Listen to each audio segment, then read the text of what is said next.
Welcome to our channel. Today we how to deploy remote desktops using Citrix, beginner guide step by step clearly.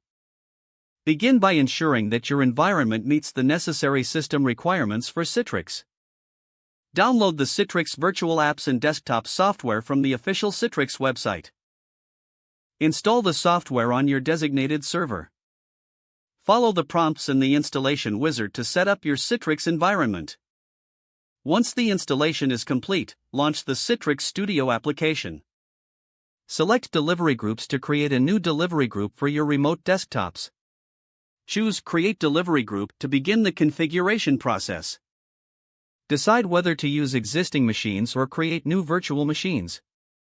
If creating new virtual machines, select the appropriate option and configure the settings.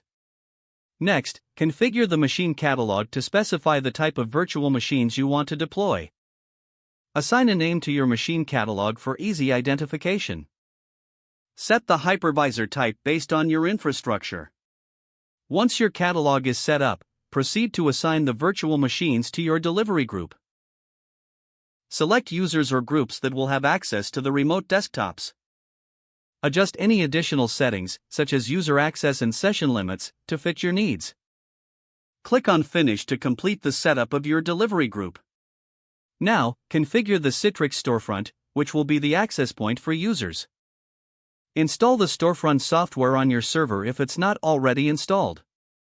Open the storefront management console and create a new store.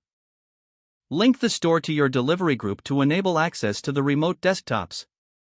Configure the authentication methods you want your users to utilize.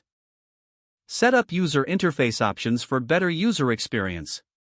Next, verify that your firewall settings allow traffic for Citrix protocols.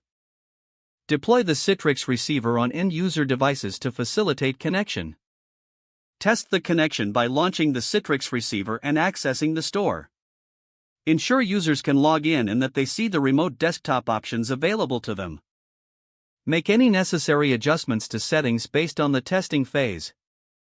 Monitor the performance and user access logs to ensure everything operates smoothly. Don't forget to like this video and subscribe to our channel for more step-by-step tech guides.